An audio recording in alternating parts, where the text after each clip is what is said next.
Welcome back to the Circuit de Catalunya here in Spain, and we've had the third and final day of Formula One's pre-season testing. It's been our first chance to see the 2022 cars run in anger, and might we have some answers at last as to who's looking hot and who's not after the opening test. I'm joined by Haydn Cobb to go over all of the analysis and look at the teams who've been impressing so far through pre-season. And Haydn, today we saw normal service resume basically at the very end of the day. I know you've been manning the live blog with your colleague Jake Boxall-Legg all day.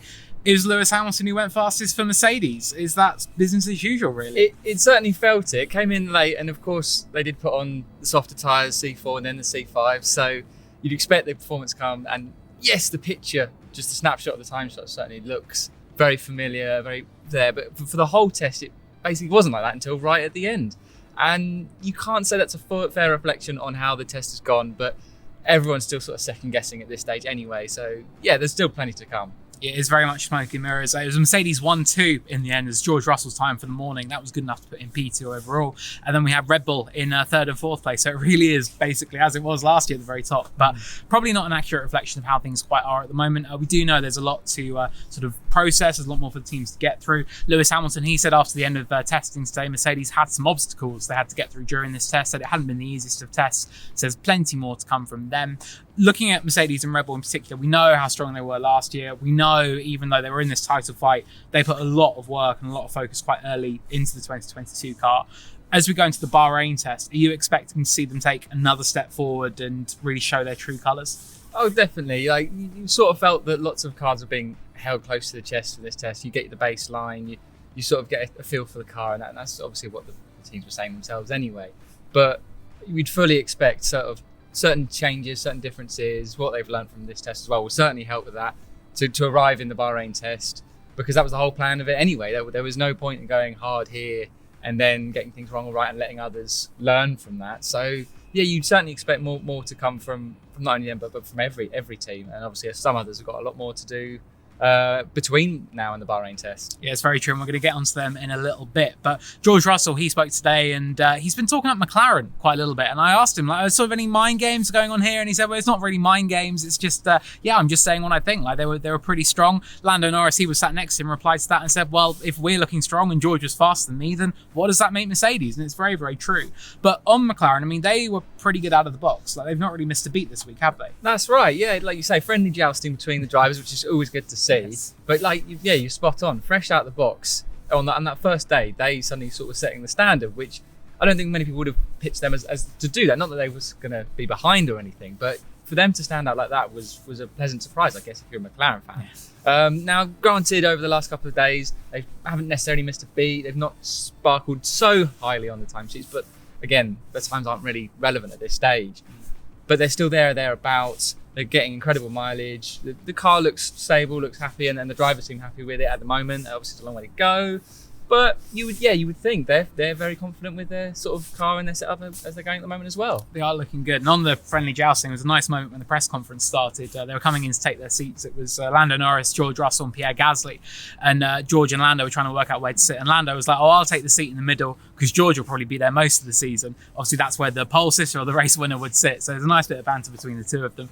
Another team that obviously we have to talk about is Ferrari. I mean, there's been so much hype around them. I think that we've written at length, like, this is the season for Ferrari, why they've really not got any excuse to get it right, because get it wrong even, because it's they've got a lot of cars really stacked in their favour. It's been a pretty good test for them. They topped the mileage charts, maybe not quite there on the timesheets, but they're definitely within the ballpark, aren't they? Oh, definitely. And same, they're in that world of sort of the Class A, let's call it, early doors of car looking very strong, like you say, topping the mileage.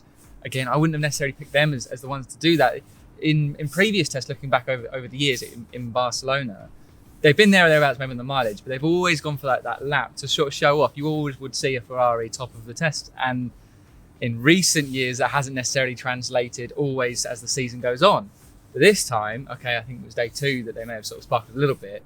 There wasn't that sort of standouty lap from any of the Ferrari drivers. Not to say they were slow at all, but you certainly knew that given what they were able to do compared to the likes of Mercedes, Red Bull and McLaren, there's definitely more to come from them as well. So yeah, it'll be interesting to see how they treat the Bahrain test. Definitely. Another little press conference snippet. Carlos Sainz Jr. was wearing race car themed socks today, which was quite amusing. I know a couple of years ago, Michael Massey was wearing checker flag socks, which I think were very good for a race director. But yes, good footwear, Carlos, good footwear.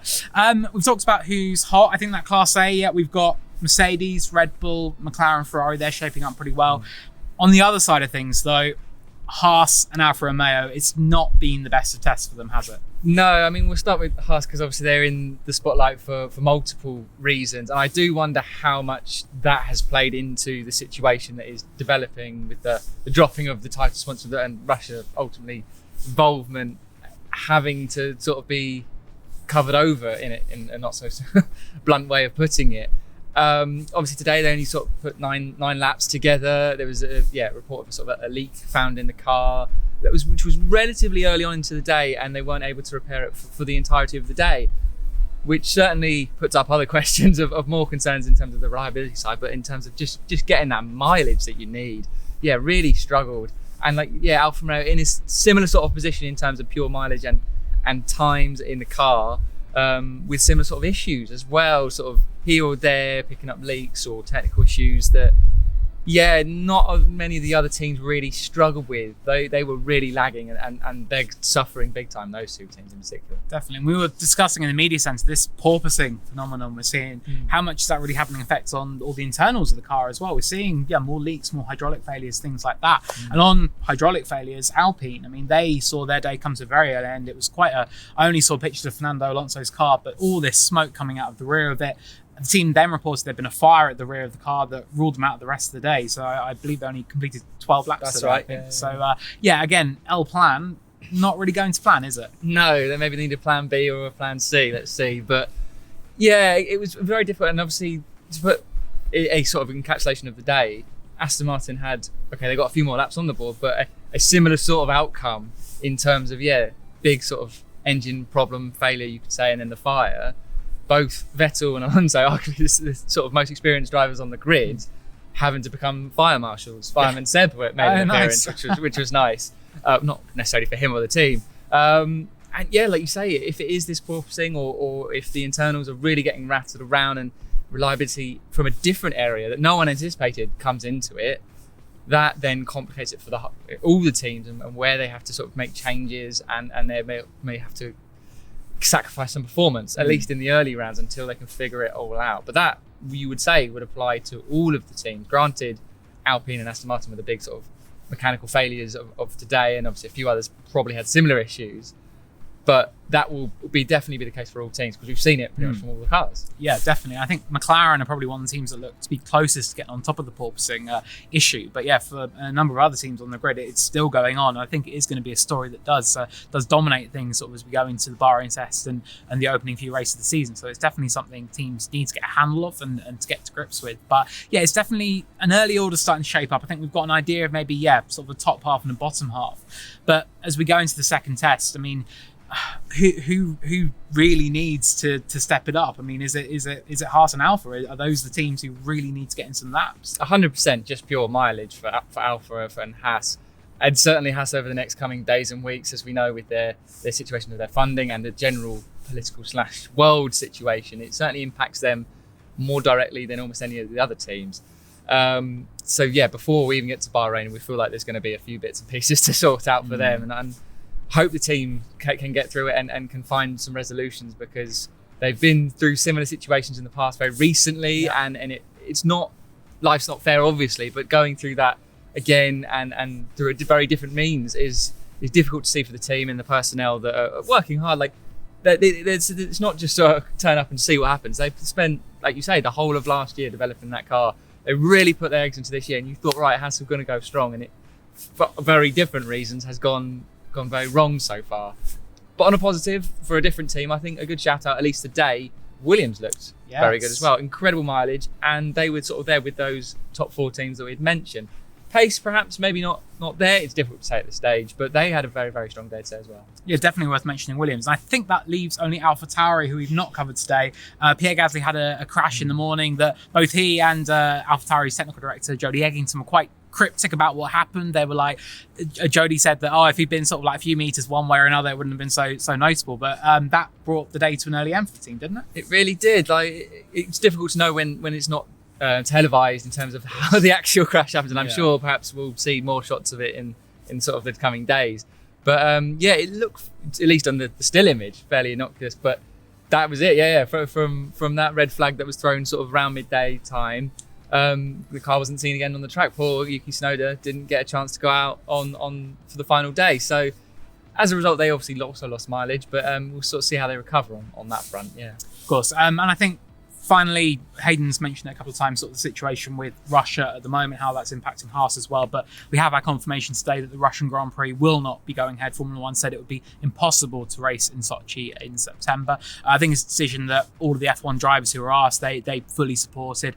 I mean, it was the only right call for Formula One, wasn't it, given the global climate right now? Yeah, it really is. It's one of those probably decisions that the F1 bosses don't want to make, and I think that's maybe what happened with the initial statement and adjusting to the news. But it very quickly became clear that it was the decision they had to make. There was no sort of alternative around it. The events have superseded Formula One entirely on this front, and we just hopefully there'll be a better resolution coming forward. I know the drivers have talked about that, and it's a long way off to say maybe things can improve and change, but you sort of feel even in that time frame, it's just not, there's no certainty. You talk about freight and things like that. They start thinking about these things, well, if the race is in September, in sort of June, July, because it's moving around the world. So they really have to make a decision in the next few months anyway. And it's just a simple choice to make now. And we'll see whether a replacement race comes in. There's obviously a few names of venues that have been talked about that are familiar to F1 fans recently. So if there's a replacement, then at least in terms of the number of races on the calendar, that stays constant and it makes it a bit more like for like. But if the race isn't replaced, then so be it, I guess, to be honest. As you said, there's sort of bigger things and it doesn't really supersede sport. But next up for Formula One is the second test in Bahrain. And that is actually a test. We can fully call it that without any slaps on the wrist or anything. But it is, it'll be really good for another 3 days of running. That's at the Bahrain International Circuit from the 10th to the 12th of March.